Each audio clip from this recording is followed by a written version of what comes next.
Bonjour à tous et toutes. Aujourd'hui, je suis présente en conférence de presse pour vous parler de la proposition de résolution sur les menaces que fait peser Donald Trump sur l'ordre international. Une proposition de résolution que je vais présenter cet après-midi en commission des affaires européennes.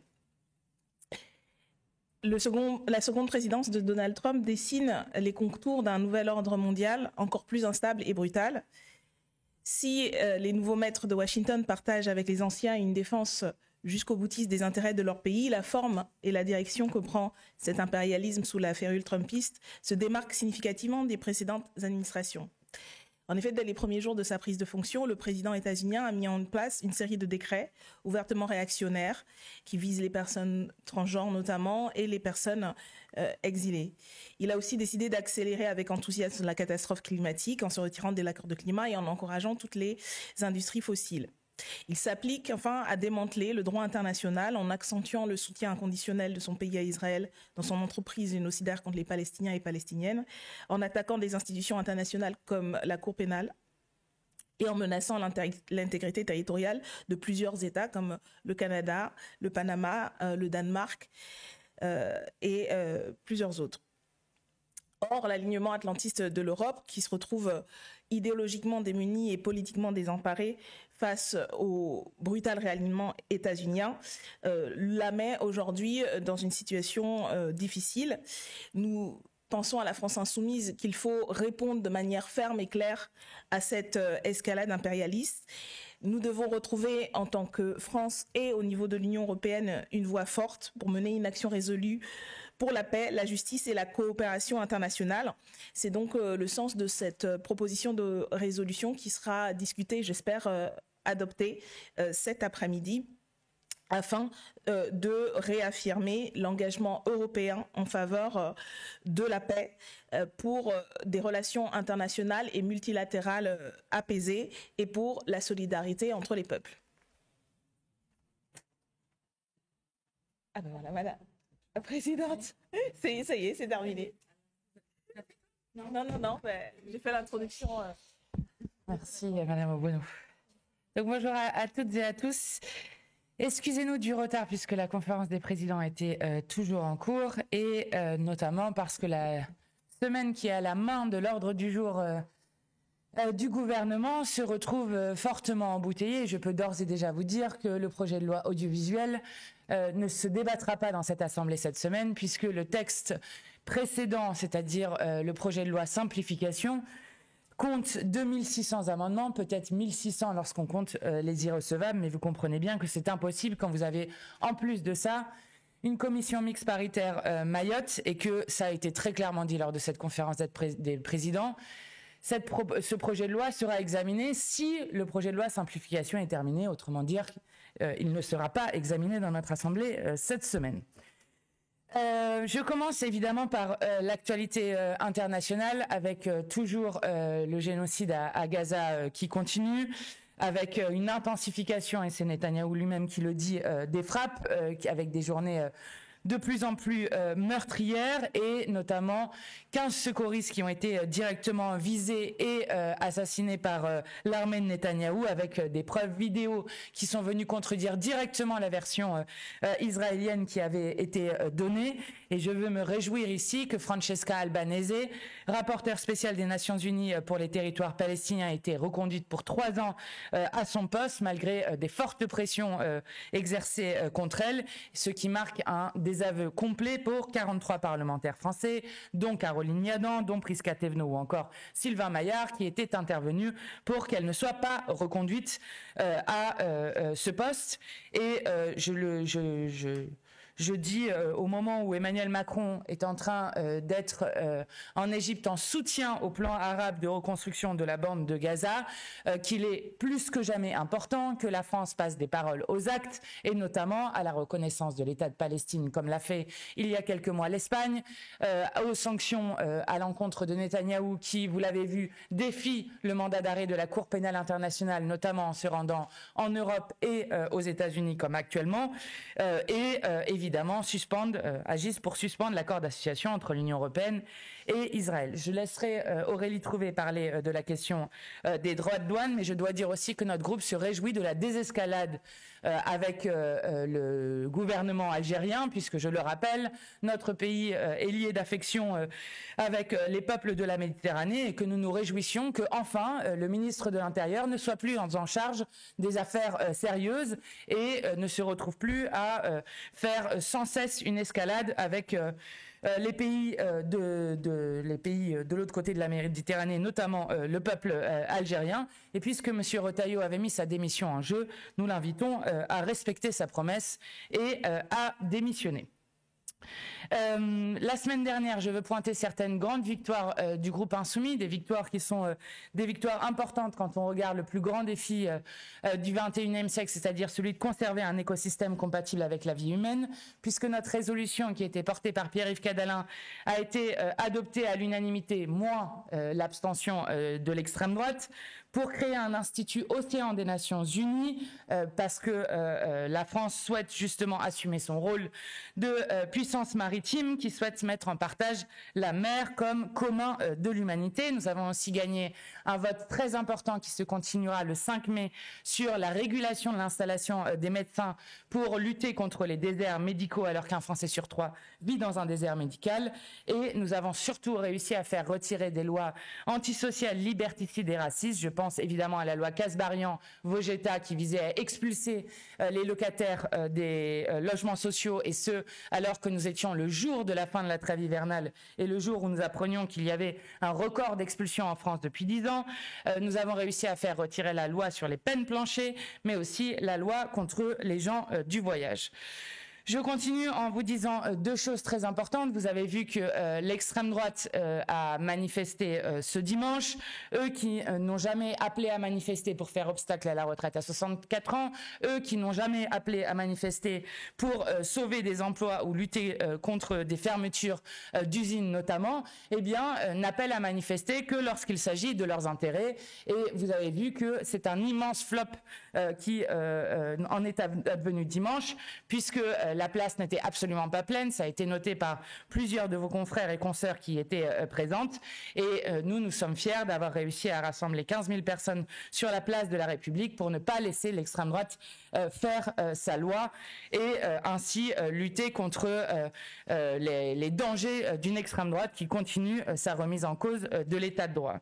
Et je veux le dire d'autant plus qu'aujourd'hui donc a été ajouté par le gouvernement la CMP, la commission mixte paritaire sur la question du droit du sol à Mayotte. Nous ne laisserons pas l'extrême droite gagner sur aucun terrain, ni dans la rue, ni dans les urnes, ni sur le terrain des idées. Je vous annonce donc aujourd'hui que nous déposons, à la suite de ce que Jean-Luc Mélenchon avait annoncé, une proposition de loi pour inscrire le droit du sol dans notre Constitution. Je rappelle que le droit du sol est un des principes qui ont fondé la France, même avant la République, et nous refusons toujours ce que fait l'extrême droite de notre nation, c'est-à-dire de tenter de faire de la France une nation ethnique, comme nous disons, nous, que la France est une nation et a toujours été une nation politique.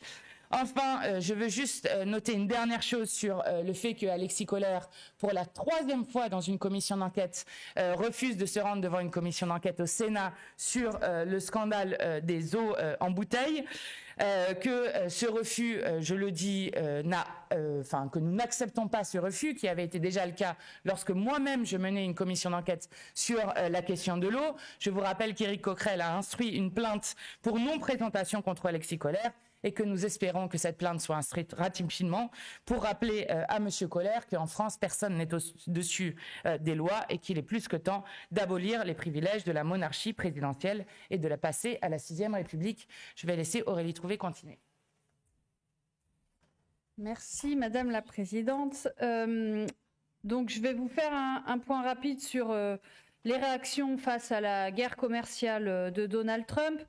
Donc qui a entamé une offensive impérialiste, territoriale d'abord, on le voit avec le Groenland ou les terres rares de l'Ukraine, mais aussi évidemment impérialiste sur le plan commercial, avec des montées de droits de douane de façon brutale, à la carte, même en fonction de région d'un même pays, puisque la Réunion a des droits de douane de plus 37%, alors que c'est plus 20% pour la France, bref, qui va en plus enclencher de l'inflation, bien évidemment, parce que dans l'état, en tout cas, des forces capitalistes actuelles, bah, évidemment, ce sont les plus pauvres qui vont évidemment souffrir le plus de l'inflation qui va être induite par ces poussées de droits de douane.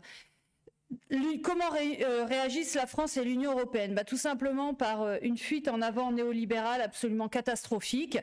D'abord, ils bombent le torse en fait en disant attention, d'ici 2, 3, 4 semaines, on va agir, rien ne vient.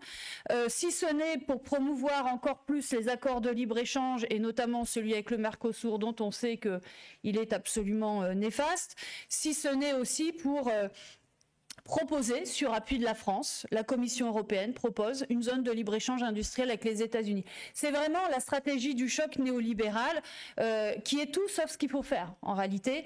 Et nous disons, en fait, il faut ni Trumpisme ni macronisme. Il faut sortir, en ce qui concerne la France et l'Union européenne, des 40 ans de néolibéralisme économique qui ont produit d'énormes dégâts et saisir quelque part la période actuelle comme une aubaine aussi pour enfin sortir de cela et redonner de la puissance à l'État face au chaos des marchés. C'est pourquoi nous proposons un changement très profond qui passe par des mesures fermes et intelligentes, ce qu'on appelle un protectionnisme solidaire, alors ça ne veut pas dire des droits de douane tout azimut, de partout, quoi qu'il en soit, ce qui est pour nous une erreur fondamentale, puisque nous avons toujours dit que la protection doit être en fonction des besoins humains.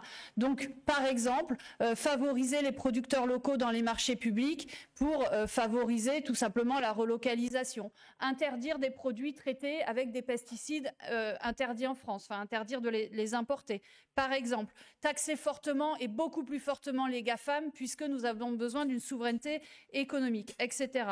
Conditionner toute aide publique au maintien de l'emploi.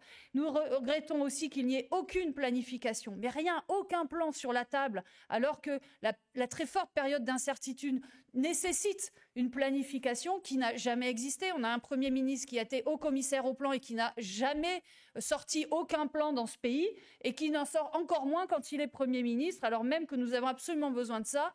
Dans ce monde qui change totalement, on a un bouleversement géoéconomique complet du monde, il faut évidemment une planification pour restaurer une souveraineté économique, industrielle, alimentaire et numérique. Et pour ça, évidemment, dernière chose, il faut réguler le marché.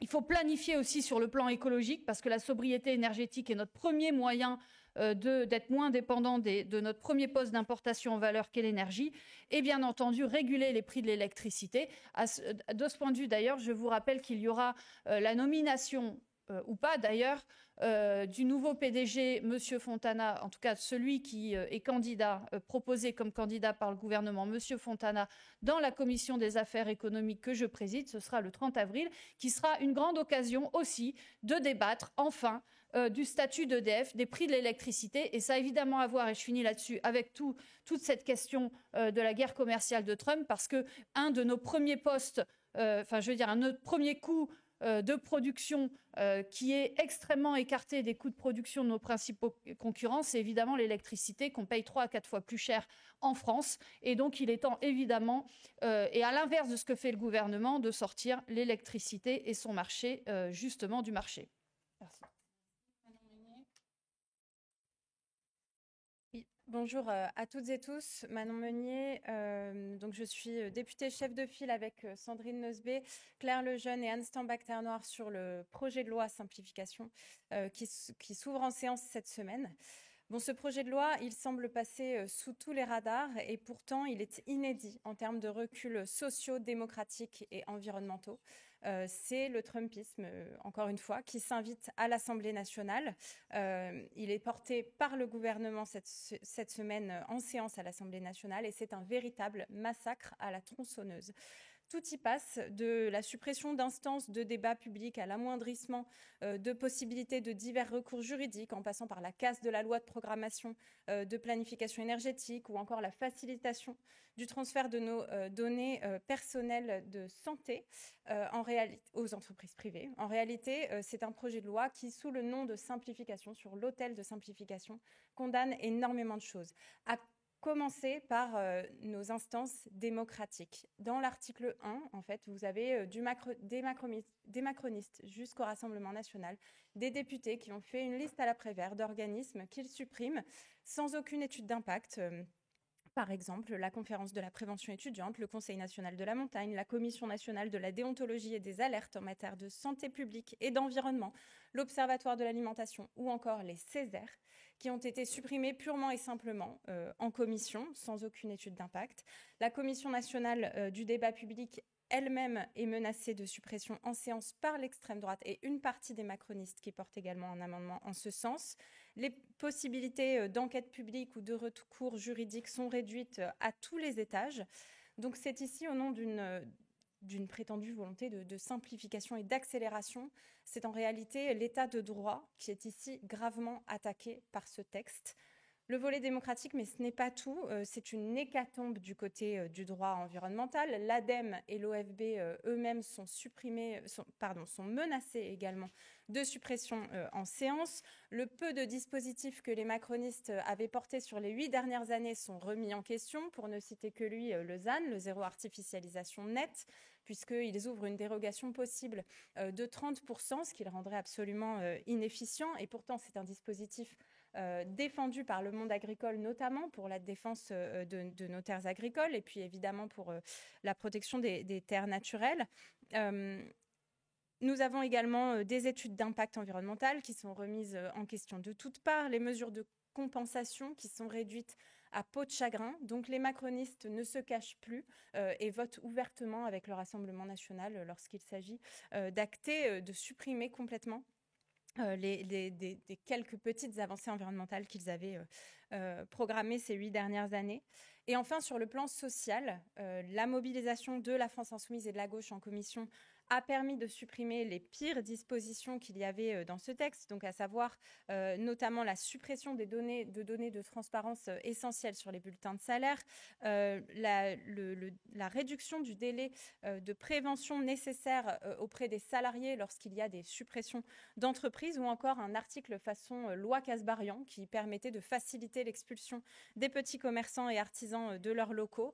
Mais il reste évidemment, malheureusement, des amendements de rétablissement des macronistes ou du gouvernement en séance, et l'ouverture dangereuse des instances de protection de nos données personnelles à des entreprises privées qui rejoindraient directement la CNIL, puisqu'il y a désormais 5 postes qui leur seraient réservés.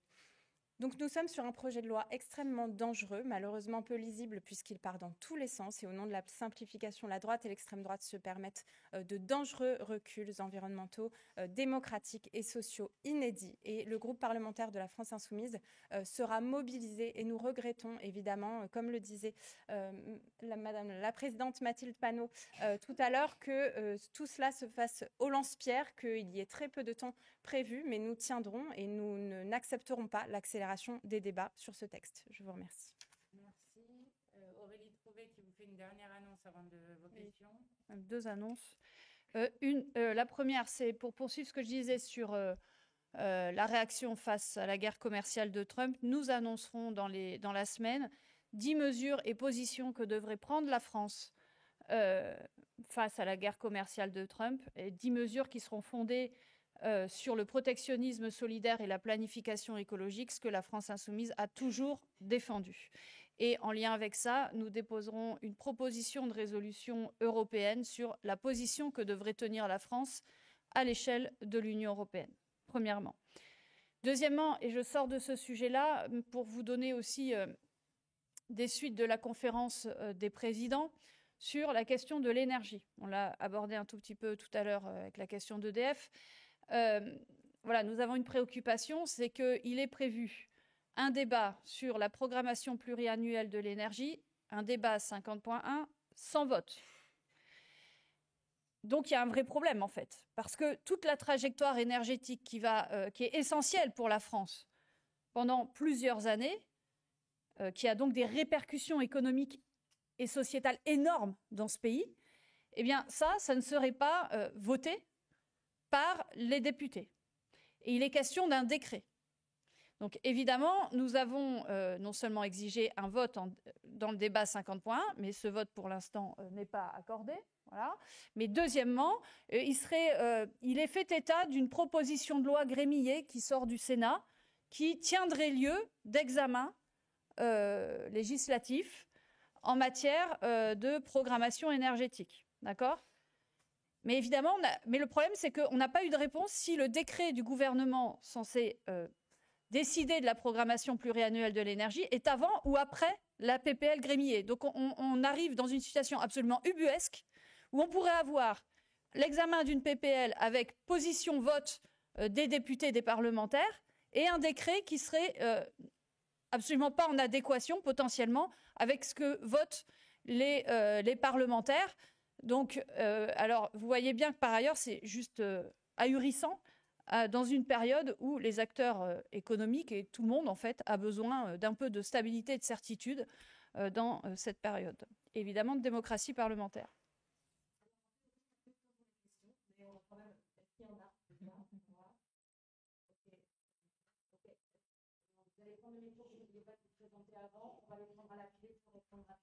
Stanislas Noyer.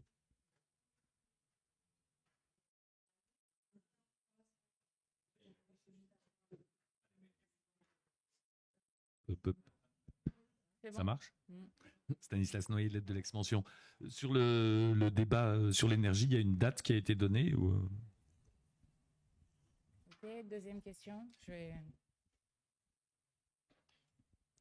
Bonjour, Sandrine Cassini du Monde. Sur la réaction face à Trump, je voulais savoir exactement si vous étiez pour une riposte également par les droits de douane pour faire pression sur les États-Unis ou pas. Sinon, pour quelles raisons ? Comment faire dans l'immédiat ? Parce que la planification, c'est quelque chose de long terme. Et après, je voulais savoir ce que ça voulait dire le protectionnisme solidaire, si vous pouviez donner un petit exemple, qu'on puisse avoir une idée. Merci. Bonjour, Lucie Aubourg pour l'AFP.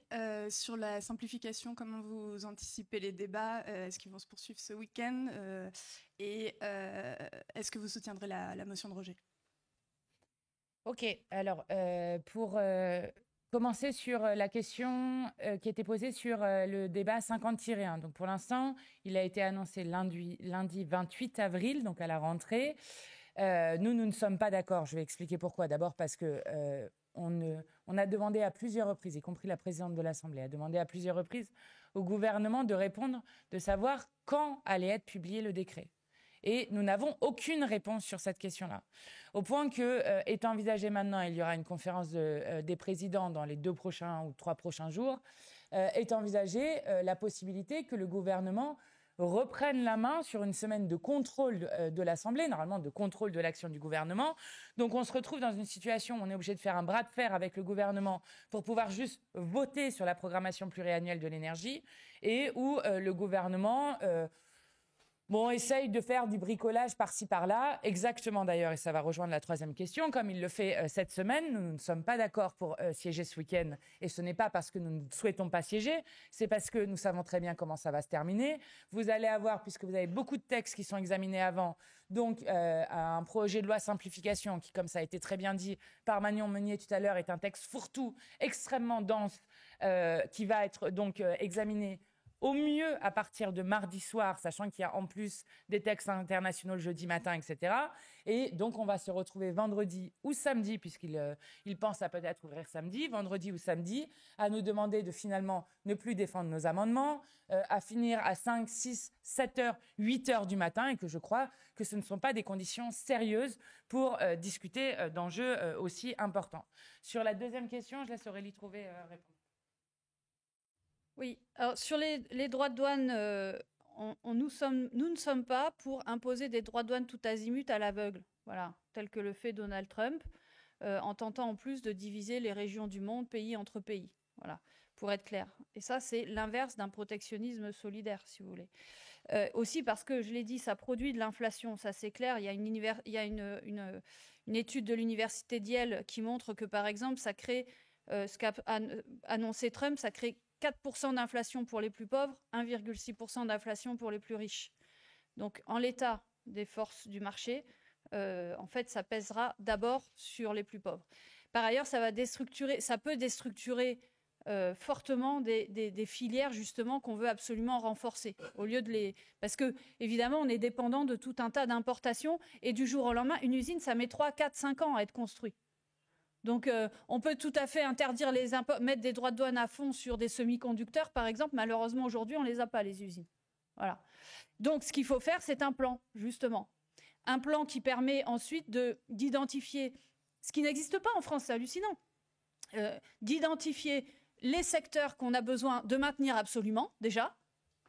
Par exemple, Vancorex. Comment se fait-il que cette usine qui serve à la dissuasion nucléaire en produisant du sel pour les missiles et pour les fusées Ariane, comment se fait-il que le gouvernement le lâche alors qu'il y a un projet porté par les salariés et qu'il y a 5000 emplois en jeu? Qu'attend le gouvernement? Qu'attend la BPI? Qu'est-ce qu'on attend pour sauver cette usine? Et ça se passera dans les jours à venir. Voilà. Ensuite, c'est les secteurs qu'il faut absolument développer. Là, il faut des hausses de droits de douane graduées, mais ça ne passe pas que par des hausses de droits de douane graduées et planifiées et ciblées. Ça passe aussi, par exemple, par une préférence pour les producteurs locaux dans les marchés publics, j'en ai parlé, par par exemple une conditionnalité de toutes les aides au maintien de l'emploi et à l'absence de délocalisation, etc. Et pour finir, qu'est-ce que veut dire et enfin, donc secteur à maintenir, secteur à développer, et secteur dont on est encore dépendant, et ça va demander du temps, je pense évidemment à l'énergie, aux métaux rares et un certain nombre évidemment, y compris de biens intermédiaires.